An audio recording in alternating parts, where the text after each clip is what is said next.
But in our Parliament, like in our Europe, it is the strength of your arguments that matters, not geography.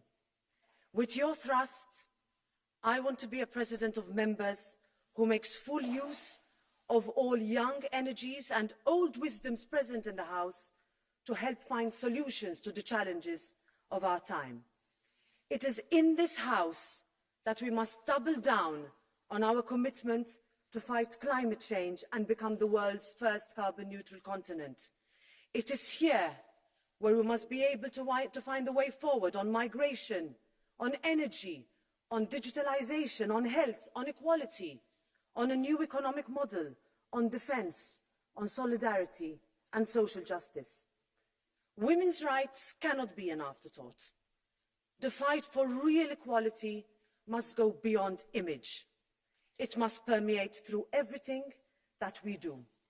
And I would be proud to be the president who leads that fight, to honour the legacy of all those who came before. The president of this House must be one who can bring people together. She must be able to help members close the gap between people and European decision-making.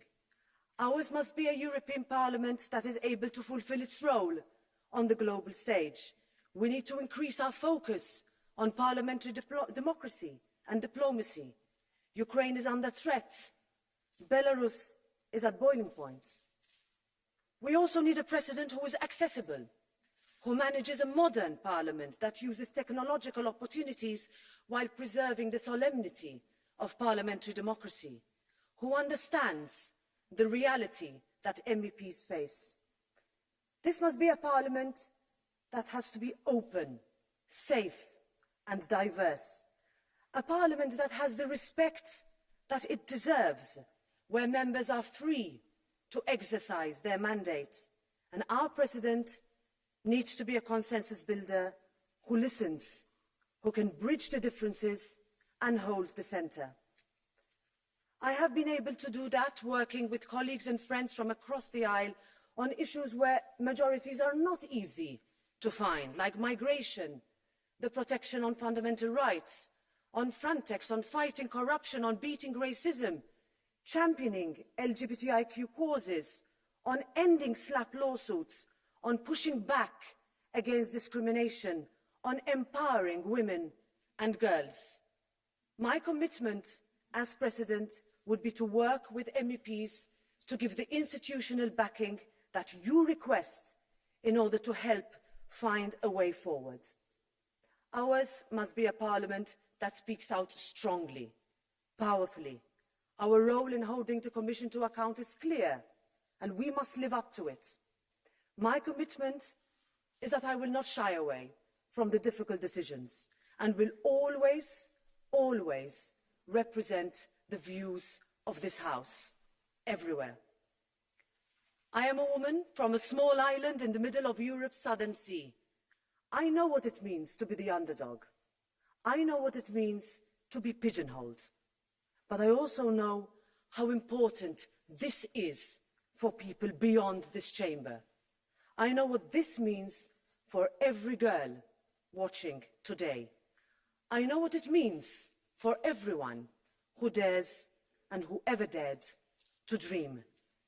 So, dear friends, I stand before you today to ask for your trust and for your vote to help push our Europe forward together, to help people believe. Thank you.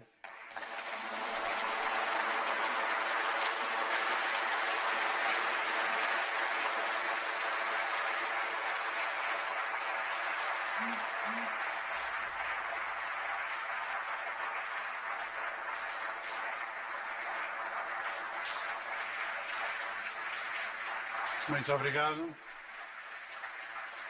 Thank you very much.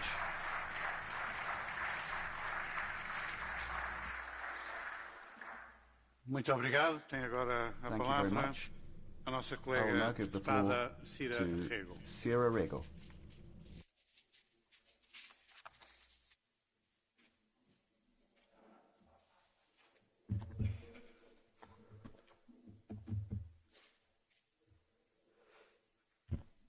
Gracias.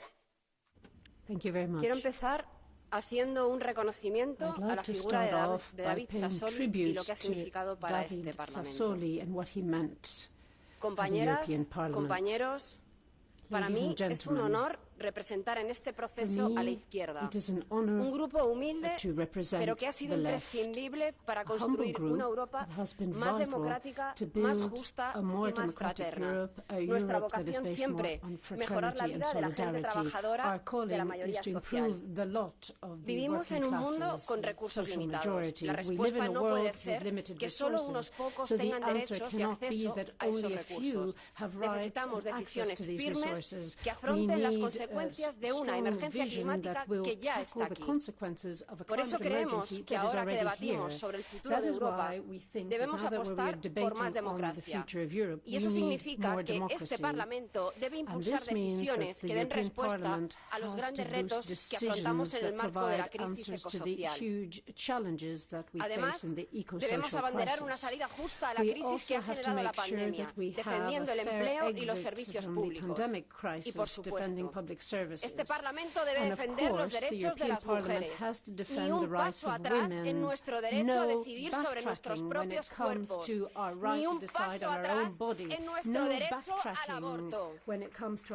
Además, necesitamos poder debatir en un espacio público que no esté intoxicado de mentiras, un espacio diverso y plural, como es la sociedad europea. Necesitamos alejarnos de una extrema derecha que solo trae miedo, odio y violencia, para que los derechos de todas se conviertan en el privilegio de unos pocos. No son casuales sus ataques a las personas LGTBI, a las mujeres, a los migrantes. De hecho, la extrema derecha le ha declarado la guerra a los derechos humanos, porque en su modelo estrecho de sociedad sobramos la mayoría. Su proyecto es el de una minoría que necesita enfrentarnos a los de abajo, para que los de arriba se sigan enriqueciendo a costa de nuestra precariedad. Ellos le han declarado la guerra a los derechos humanos. Nosotras luchamos por abolir la injusticia y la desigualdad.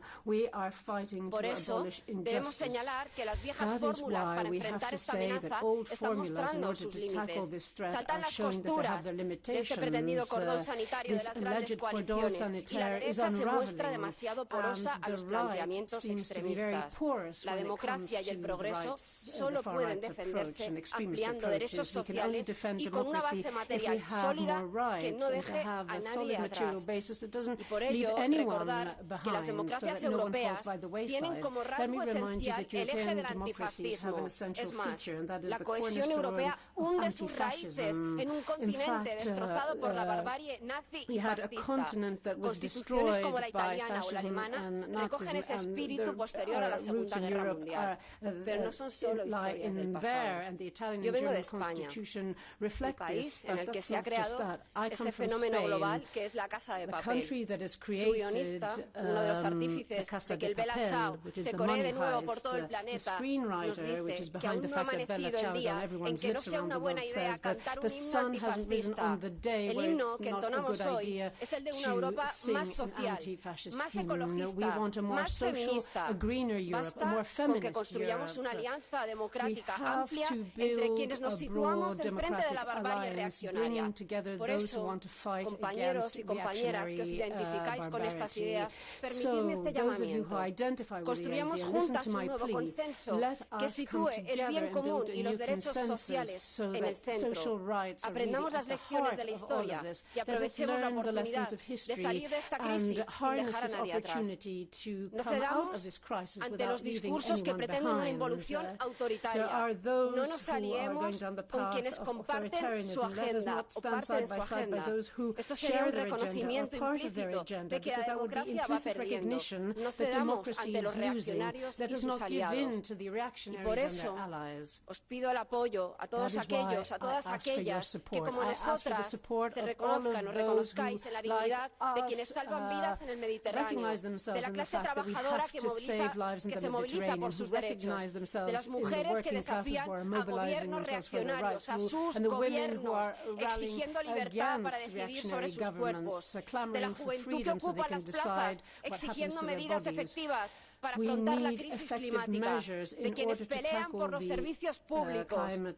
Pido vuestro apoyo para un nuevo horizonte feminista, porque el feminismo ha venido a cambiarlo todo, para decir con orgullo que la historia de Europa también la hemos escrito las mujeres y vamos a seguir escribiéndola desde la sororidad, desde la lucha por la equidad. Pido vuestro apoyo.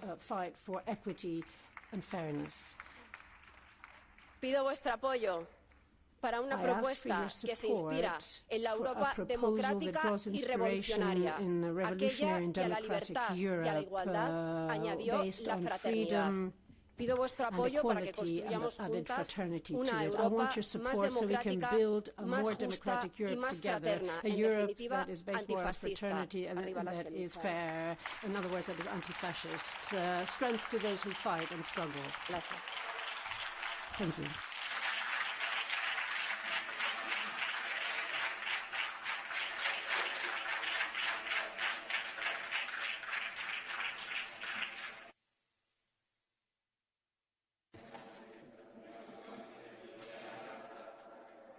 Muito obrigado. Está feita a apresentação dos candidatos à função de Presidente. A nossa sessão será agora suspensa por apenas alguns minutos para ser reiniciada às 9h30, como previsto, para a abertura da primeira sessão de votações, a primeira volta do escrutínio para o lugar de Presidente. Está então suspensa a sessão até às 9h30. There will be a suspension of session until 9:30.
Dear colleagues, may I kindly ask you to take your seat or leave the room so that we can start our session.